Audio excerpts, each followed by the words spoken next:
Queridos irmãos e irmãs, vamos estar na liturgia da sexta-feira da 30ª semana do Tempo Comum. A liturgia da palavra entre a primeira leitura e o Evangelho tem uma distinção muito grande, porque a primeira leitura traz um otimismo muito grande em relação à comunidade humana, que é a comunidade de Filipos. E no Evangelho se revela um pessimismo muito grande em relação à comunidade dos fariseus. Por quê?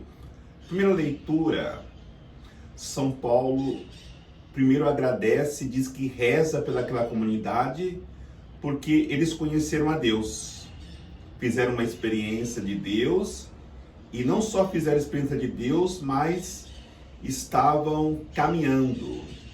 E o segundo agradecimento de São Paulo e a oração pelaquela comunidade é pelo fato deles estarem caminhando segundo o projeto de Deus, ou seja, na caridade, na comunhão entre eles, dando testemunho de Jesus Cristo, e tudo isso demonstravam de fato que eles haviam feito experiência de Deus.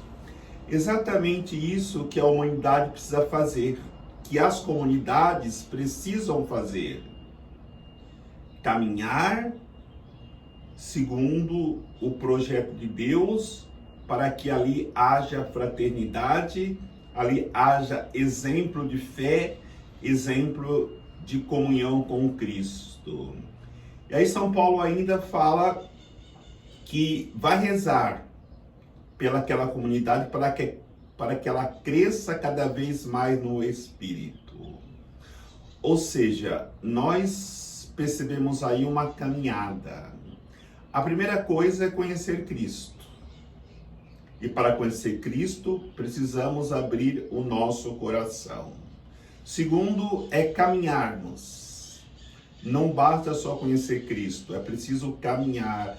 E muitas vezes, esse caminhar nos leva a ter que suportar as dificuldades. E as dificuldades, para nós cristãos, se chama cruz que carregamos a cada dia. E o crescimento, é impossível caminharmos, muitas vezes até carregando uma cruz, e não haver um crescimento na comunidade ou em cada membro de maneira particular dentro da comunidade. Porque senão nós corremos o risco de viver aquilo que nos ensina o Evangelho de hoje. Havia um homem hidrópico, um homem doente, e Jesus, percebendo aquilo, quis curar aquele homem. Só que havia uma lei, a lei do sábado, que não se podia fazer nada. Jesus olhou para aquele homem, como sempre, teve compaixão pela sua enfermidade e quis curá-lo. E aí que entra aquilo que eu dizia, nesse comparar a primeira leitura com o Evangelho, o pessimismo humano, a dureza do coração do homem, a falta de misericórdia para com o irmão que sofre. Nada deve sobrepor a misericórdia para com o irmão. Nenhuma lei é mais importante do que a miséria humana. E Jesus curou aquele homem, mesmo dia de sábado, e os fariseus não puderam dizer nada, ficaram calados, porque Jesus falou para eles: quem de vós tiver um filho ou um boi que cai no poço, não vai tirá-lo no dia de sábado?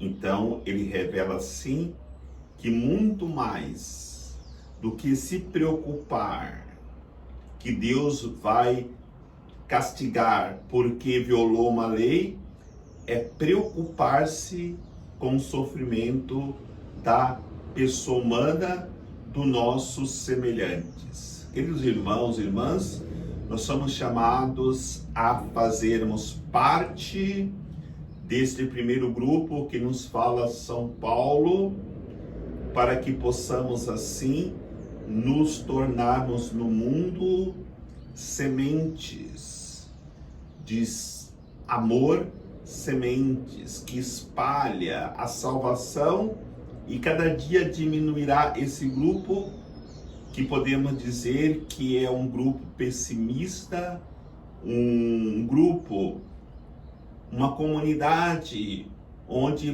prevalece a dureza de coração, como era os fariseus. Peçamos a graça de nunca desistirmos, de lutarmos pela nossa santidade, pela santidade da nossa comunidade, pela santidade da humanidade, porque esse é o projeto de Deus para todos os seres humanos. Um dia, criar um só rebanho, uma só comunidade no amor, e tudo aquilo que não vem de Deus seja destruído, para que impere no meio da humanidade somente a alegria de pertencermos ao reino de Deus. O Senhor nos abençoe, em nome do Pai, do Filho e do Espírito Santo. Amém.